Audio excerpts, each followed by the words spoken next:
Bismillahirrahmanirrahim. Assalamu alaikum. Class, today we will discuss about the Pharmacy Act, जो कि क्या है, फार्मेसी एक्ट में क्या क्या आता है। इसमें सबसे पहले जो है वो हम देखेंगे इसका शॉर्ट टाइटल, फिर हम इसकी देखेंगे डेफिनेशंस, फिर हम ये देखेंगे कि इस्टेब्लिशमेंट ऑफ फार्मेसी काउंसिल कैसे होती है, कंपोजिशन ऑफ सेंट्रल काउंसिल में क्या क्या चीज़ें हैं, कंपोजिशन ऑफ प्रोविंशियल काउंसिल में क्या क्या चीज़ें हैं, then comes publication of names, terms of office. Section 9 is about filling of casual vacancy. Section 10 is vacancy etc. not to invalidate the proceedings of a council. Section 11 is election of vice president. Section 12 is committees of a council. Section 13 is meeting of a council. Section 14 is annual report. Section 15 is appointment of secretary, officers and staff of council. Section 16 is finances. Section 17 is functions of central council. Section 18 is approval of examination. Section 19 is approval of course of study and Section 20 is furnishing of information. आज के इस lecture में हम Section 20 तक discuss करेंगे और ये सारा कुछ रिपीट करने का मकसद ये था, सेक्शंस रिपीट करने का, कि आप लोग टैली कर लें कि you and me are on the same page. So coming toward the Pharmacy Act, what is its short title, extent and commencement? Short title, इसका वैसे जो long title and short title we are well aware of it. जो इसका brief introduction section के नीचे लिखा होता है, an act to establish pharmacy council to regulate the practice of pharmacy. क्या करें जी, वो सेंट्रल लेजिस्लेशन बना दे फार्मेसी काउंसिल, ताकि अपने सारे जो तरीक़ाकार है, जो जैसे उसने काम करना है वो डिवाइस कर सके। तो इस वजह से ये एक्ट आया, pharmacy act. 1 is short title, extent and commencement, कि इसका शॉर्ट टाइटल क्या है, ये किस तरह लागू होगा, कितने अरसे तक लागू होगा एंड सो ऑन।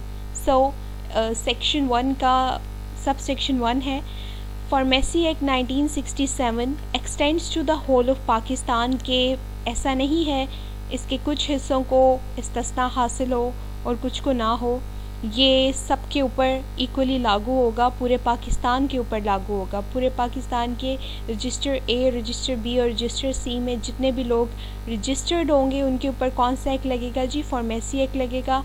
इसकी कौंसल के ऊपर कौन सा एक्ट लगेगा, फार्मेसी एक्ट लगेगा। उसमें जो लोग काम कर रहे हैं उनके ऊपर कौन सा एक्ट लगेगा जी, फार्मेसी एक्ट लगेगा। Subsection 3 is shall come into force at once, ये नहीं है कि इसके कुछ नकात जो हैं वो एक ड्यूरेशन में लागू हो रहे हैं, फिर कुछ नकात इसके दूसरे ड्यूरेशन में लागू हो रहे हैं। तो ये जैसे ही आएगा ये सब के ऊपर इक्वली जो है वो लागू होगा। Then comes definitions. सेक्शन 2 का क्लॉज ए है, approved means approved under section 18 और 19। बच्चे सेक्शन 18 और 19 है हमारे पास, approval of examination and approval of course of study. तो इसमें अप्रूव्ड का मतलब क्या है, approval of examination and approval of course of study. Then comes council, central council. इधर सेंट्रल काउंसिल से मुराद है बच्चे council of Pakistan establish under section 3। अब सेक्शन 3 में हम क्या पढ़ेंगे, establishment of pharmacy council. Then comes council, council means pharmacy council of established under section 3. Then comes in clause D, medical institutions. So medical institutions mean an institution whose qualifications are recognized under medical council ordinance. यहाँ पे एक important MCQ बनता है कि medical council ordinance कब आया, that was in 1962। किस सन में आया जी, 1962 में। पाकिस्तान फार्मासिस्ट एसोसिएशन, पीपी बहुत इंपॉर्टेंट रुकन है जी फार्मेसी एक्ट का, means association registered under societies registration act 1860 and known at the commencement of pharmacy amendment act 1973 by that name. कहते हैं जी 1973 में जो अमेंडमेंट हुई, तरमीम हुई, तो इसको किस नाम से पहचाना गया जी, PPA पाकिस्तान फार्मासिस्ट एसोसिएशन, जो कि रजिस्टर्ड है सोसाइटीज़ रजिस्ट्रेशन एक्ट के अंडर। जो ये ऑफिशियल सोसाइटीज़ होती हैं, बच्चे लेबर्स की हो गई, बाकी कुछ हो गई, डॉक्टर्स की हो गई, फार्मासिस्ट की हो गई, ये रजिस्टर्ड होती हैं सोसाइटी रजिस्ट्रेशन एक्ट के अंडर। तो वो कहते हैं PPA भी रजिस्टर्ड है किसके अंडर? सोसाइटीज़ रजिस्ट्रेशन एक्ट के अंदर। Then comes pharmacist. फार्मासिस्ट कौन पर्सन होता है जी? Means a person who is registered under section 24 in register A और B। G, क्लास G में वो कहते हैं pharmacy institutions, means an institution whose qualifications of pharmacy are recognised under this act. वो वाले सारे इंस्टीट्यूशंस जिनकी क्वालिफिकेशन फार्मेसी काउंसिल जो है वो अप्रूव करती है, वो फार्मेसी इंस्टीट्यूशंस होते हैं। जिस तरह अब आप लोगों का जो है वो टेक्नीशियंस का कॉलेज है, तो ये अप्रूव्ड है काउंसिल से। काउंसिल ने इजाज़त दी है कि आप जो है यहाँ पे फार्मेसी टेक्नीशियंस का जो है वो कोर्स पढ़ा सकते हैं, इनके एग्ज़ाम्स कंडक्ट करा सकते हैं। तो इसका एक बाकायदा तरीक़ाकार होता है बच्चे, हमने काउंसिल को सेटिस्फाई करना होता है कि हम जितने एडमिशन्स ले रहे हैं इतनी हमारे पास फैसिलिटीज़ भी हैं या नहीं है। तो it's all about coordination between the college and the council. Council जो है वो एक गाइडलाइन देती है कॉलेज को कि आपके पास ये चीज़ें होनी चाहिए, इतनी लैब होनी चाहिए, लैब में ये इक्विपमेंट्स सेपरेटर्स होना चाहिए, and then you can carry out the course. तो ये सारी रिक्वायरमेंट्स जिसने भी पढ़ाना होता है, कोर्स कंडक्ट कराना होता है, उसको पूरी करनी होती हैं। सेक्शन 3 जिसमें हमें क्या बताया गया है? सेक्शन 3 में हमें बताया गया है establishment of pharmacy council. With in 1 year federal government shell establish central pharmacy council. अब किसकी रिस्पॉन्सिबिलिटी है जी सेंट्रल फार्मेसी काउंसिल बनाना? फेडरल गवर्नमेंट की। और ईच प्रोविंशियल गवर्नमेंट शैल इस्टेब्लिश प्रोविंशियल फार्मेसी काउंसिल। अब हर प्रोविंस की क्या रिस्पॉन्सिबिलिटी है कि वो सूबाई लेवल पे, प्रोविंशियल लेवल पे एक फार्मेसी काउंसिल बनाए। और सेंट्रल फार्मेसी काउंसिल बनाना किसकी ज़िम्मेदारी है? फेडरल गवर्नमेंट की। और each council shall be body corporate. क्या होनी चाहिए कि उसके अपने कुछ इख्तियारात होने चाहिए, उसके पास कुछ ना कुछ पावर्स होनी चाहिए अपने लेवल पे। सबसे अब इसका हायरार्किकल ऑर्डर हम देखेंगे। नंबर 1 पे कौन आता है? Federal government. फेडरल गवर्नमेंट क्या इस्टेब्लिश करती है? Central pharmacy council. Central pharmacy council क्या इस्टेब्लिश करती है? Provincial pharmacy council. और इनके पास क्या इख्तियारात होते हैं? इनके पास वो इख्तियारात होते हैं जो इनको प्रोविंशियल या फेडरल गवर्नमेंट बेस्टो करती है। नेक्स्ट है हमारे पास section 4 composition of central council, कि इस काउंसिल में होते कौन कौन से लोग हैं।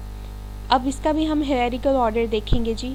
काउंसिल में जो सबसे ऊपर होता है वो होता है जी director general health, DG health जिसे कहते हैं, government of Pakistan, ex officio president if not other appointed. DG health जो है वो प्रेसिडेंट होता है, अगर अपॉइंट ना हुआ हो, अगर उसने किसी और को प्रेसिडेंट अपॉइंट ना किया हो, तो जो DG हेल्थ होता है वही सेंट्रल काउंसिल का प्रेसिडेंट होता है। इसका क्लॉज B कहता है ऑफिसर अपॉइंटेड एज प्रेसिडेंट। वरना जो हायरार्किकल ऑर्डर है वो ये है कि सबसे पहले DG हेल्थ, फिर प्रेसिडेंट, और उसके बाद 8 पर्सनस। उनमें हम देखते हैं कौन कौन से हैं जी। लेकिन अगर प्रेसिडेंट अपॉइंट ना हुआ हो तो कौन एज अ प्रेसिडेंट एक्ट करेगा? DG health, government of Pakistan will act as a president. 8 persons, 1 teacher of pharmaceutics, 1 teacher of pharmaceutical chemistry।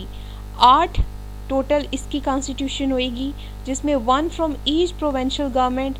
हर एक प्रोविंशियल गवर्नमेंट से एक इलेक्टी अपॉइंट होगा। 1 by PPA drug controller. Federal government में increase और decrease number of persons in clause C। कहते हैं जी clause C में उन्होंने कितना कहा है? 8 लोग होने चाहिए। लेकिन गवर्नमेंट जो है बच्चे वो जिसे कहते हैं ना बेनियाज है। गवर्नमेंट नंबर इंक्रीज़ भी कर सकती है, डिक्रीज़ भी कर सकती है। अगर गवर्नमेंट को लगता है कि इन 8 लोगों से जो है वो सरकार के जो काम है वो सही से नहीं चल सकते, तो गवर्नमेंट जो है ये नंबर इंक्रीज़ भी कर सकती है। और अगर उसको लगता है कि ये काम कम लोगों से चल सकता है तो वो बहुत सारे लोगों को टर्मिनेट भी कर सकती है। तो ये किसके पास इख्तियारात है जी? ये फेडरल गवर्नमेंट के पास इख्तियार है। तो एक दफ़ा फिर से इसको रिपीट कर लें। कंपोजिशन क्या है सेंट्रल काउंसिल की? सबसे ऊपर कौन होता है? डीजी हेल्थ होता है, और अगर उसने प्रेसिडेंट अपॉइंट ना किया हो तो वो एक्ट करता है एज अ प्रेसिडेंट। फिर कौन होता है? फिर प्रेसिडेंट होता है। फिर 8 लोग होते हैं, जिनमें एक फार्मास्यूटिक्स का टीचर होना बहुत ज़रूरी है और एक का फार्मास्यूटिकल केमिस्ट्री का टीचर होना ज़रूरी है। हर एक सूबे से एक इलेक्टिव अपॉइंट होगा। एक जो मेंबर है वो पीपीए का होगा। PPA, what is PPA? Pakistan pharmacist association. एक ड्रग कंट्रोलर होगा गवर्नमेंट ऑफ पाकिस्तान, और नंबर इंक्रीज़ और डिक्रीज़ कौन कर सकते हैं जी? Federal government. Composition of provincial council. Provincial council, अब जिस तरह सेंट्रल काउंसिल में तो आप देखेंगे जी डीजी हेल्थ भी आ गया, ड्रग कंट्रोलर भी आ गया, जो एक प्रोफेसर टीचर होता है वो भी आ गए, एक मेंबर पीपीए का भी आ गया।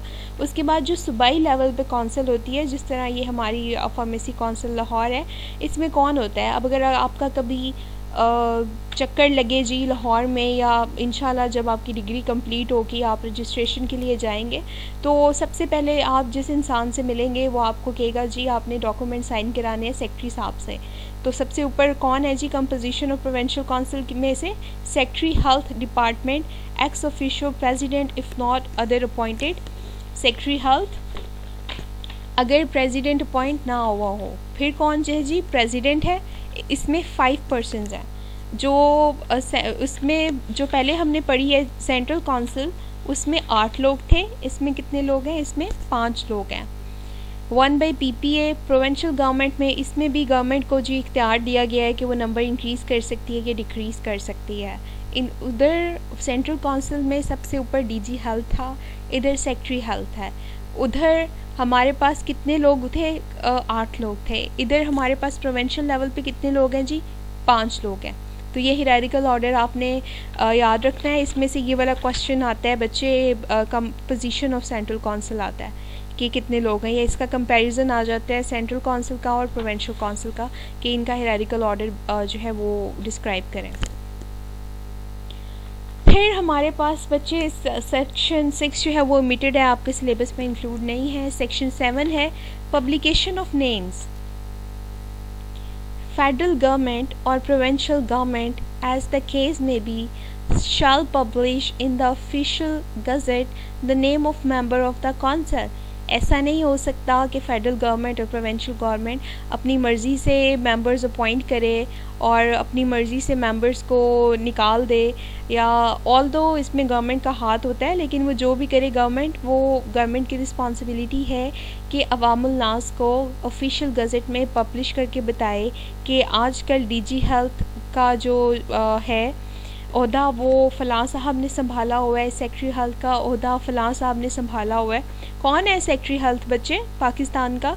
ये आप लोगों ने मुझे ये नीचे कमेंट्स में बताना है कि पाकिस्तान का सेक्रेटरी हेल्थ कौन है। Then comes term of office. Members other than ex officio shall hold office for 3 years। कितने साल के लिए इनका दुरानिया कितना होता है जी? 3 साल का होता है। जिस तरह हमारी हुकूमत का एक दौर 5 साल का होता है, हम 5 साल के बाद इलेक्शंस कराते हैं, तो टर्म ऑफ ऑफिस इन मेंबर्स का, सेंट्रल और प्रोविंशियल काउंसिल के मेंबर्स का होता है बच्चे 3 साल तक। Filling of casual vacancy. Vacancy क्या होता है? खाली जगह होती है, कोई सीट जो होती है वो, जिसके ऊपर कोई इंसान जो है वो जॉब ना कर रहा हो। A casual vacancy in the members shall be filled for the remaining time not less than 6 months। वो कहते हैं 6 महीने के अंदर अंदर जो भी सीट खाली है आप उसको फिल करें। वैसे तो 6 महीने भी बहुत लॉन्ग ड्यूरेशन है बच्चे। अगर कोई काम करने वाला हो तो उसके बगैर तो एक दिन भी ऑफिस नहीं चलता, लेकिन गवर्नमेंट ने कितना टाइम अपॉइंट किया है, क्योंकि एक तरीक़ाकार होता है बच्चे, वो इलेक्शंस होते हैं, कागजी कार्रवाई होती है, तो it takes almost about 6 months to complete the whole procedure. तो 6 महीने का टाइम दिया जाता है कि आप इसके अंदर अगर कोई भी सेंट्रल काउंसिल में या प्रोविंशियल काउंसिल में कोई भी अगर खाली है तो आप वो वैकेंसी फिल करें। Vacancy etcetera not to invalidate the proceeding of a council.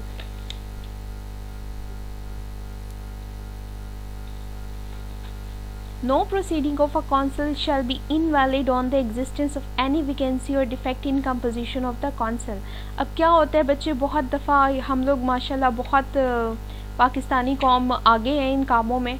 कुछ ऐसे डिसीजंस होते हैं जो अगर डीजी हेल्थ अगर नहीं है या प्रेसिडेंट नहीं है तो बाकी जो काउंसिल के मेंबर्स हैं वो मिलकर कोई डिसीजन लेते हैं। अब जब डीजी साहब आते हैं वो कहते हैं जी मैं तो उस टाइम पे था नहीं, तो आपने ये डिसीजन कैसे ले लिया। या इस तरह होता है कि कोई केस पेंडिंग है तो वो कहते हैं जी हमारा तो डीजी नहीं है, हम किस तरह ये केस सुन सकते हैं। तो वो कहते हैं कि इस तरह की किसी भी कार्रवाई का या इस तरह के कोई भी काम जो है ना वो किसी भी वैकेंसी की वजह से रुकने नहीं चाहिए, या आपको उनको इनवैलिड नहीं करार देना चाहिए कि जी फ़लाँ बंदा नहीं है तो काम नहीं होगा। काम नहीं रुकना चाहिए, बेशक वैकेंसी खाली है, बेशक कोई बंदा है या कोई बंदा नहीं है। Election of vice president. A council shall every year elect one of its member to be vice president। कहते हैं ऊपर उन्होंने हायरार्किकल ऑर्डर में जो कंपोजिशन बनाई है उसके अलावा वो जो कंपोजिशन में लोग हैं 8 लोग और 5 लोग बच्चे वो 3 साल के लिए ऑफिस संभालेंगे। उनका इलेक्शंस का जो दुरानिया होगा दैट वुड बी 3 years। लेकिन जो इलेक्शन ऑफ वाइस प्रेसिडेंट है वो कहते हैं कौंसिल हर साल वाइस प्रेसिडेंट के इलेक्शंस कराएगी कि कौन जो है वो नाइब सदर होगा। इसके इलेक्शंस होंगे हर साल। वैसे कौंसिल के इलेक्शंस कब होते हैं? हर 3 साल के बाद। Committees of a council। A council may constitute committees for advising or assisting। Council को बच्चे असिस्टेंस चाहिए होती है बहुत सारे मामलात में, तो अपने मुआविन और मददगार कौंसिल जो है वो इलेक्ट कर सकती है।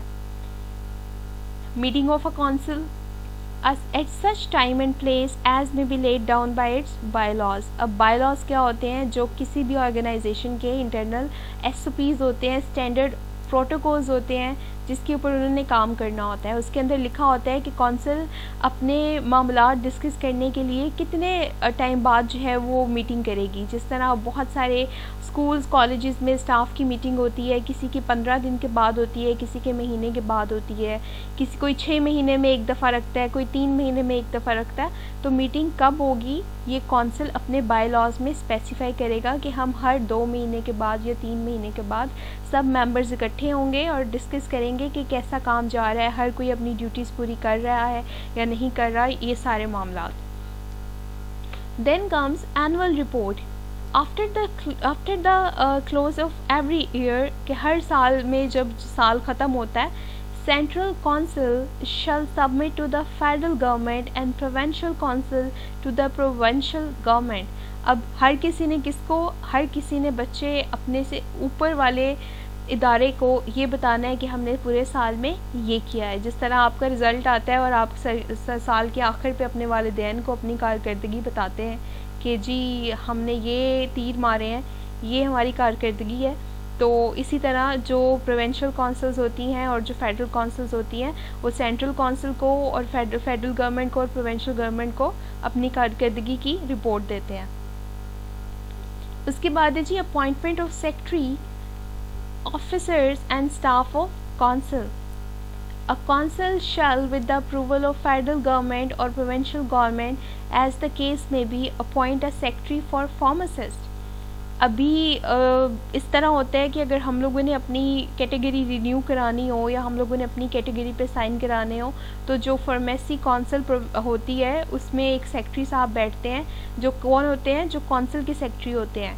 ओवरऑल वैसे तो एक सेक्रेटरी हेल्थ होते हैं जो प्रोविंशियल काउंसिल के हेड होते हैं, लेकिन जो वैसे प्रोविंशियल काउंसिल होती है उसमें एक सेक्रेटरी साहब बैठते हैं जो हमारी कैटेगरीज़ के ऊपर साइन करते हैं। तो कहते हैं कि इसकी भी अपॉइंटमेंट करना किसकी ज़िम्मेदारी है? प्रोविंशियल गवर्नमेंट करेगी, फेडरल गवर्नमेंट को एतमाद में लेते हुए।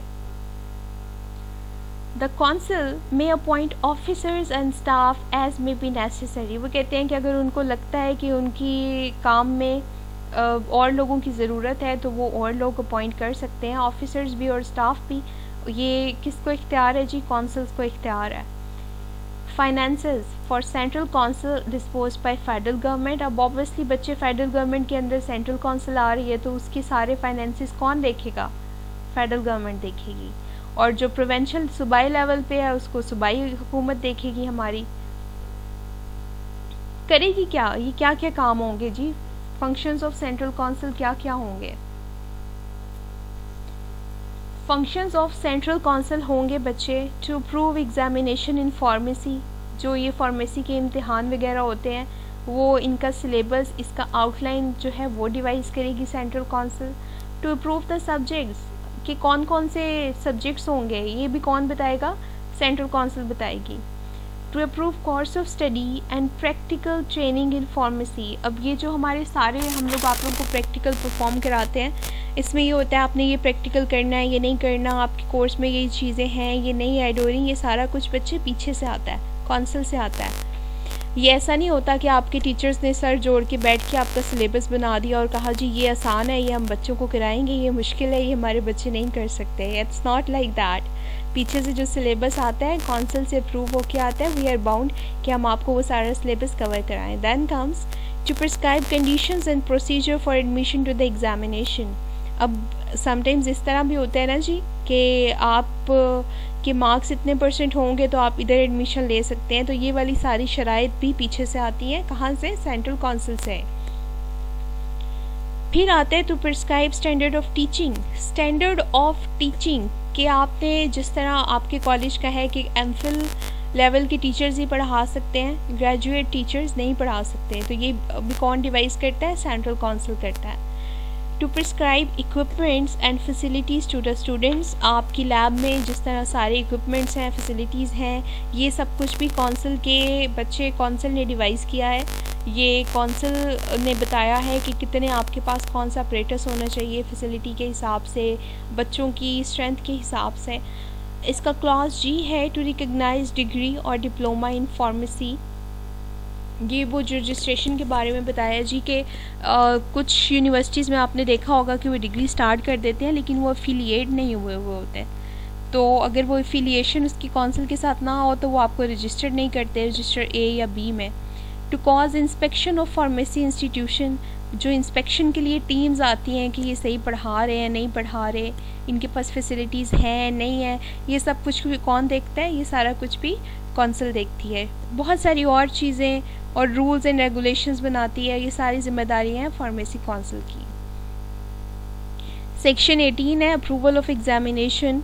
Any institution which holds examination in pharmacy may apply to the Central Council for approval।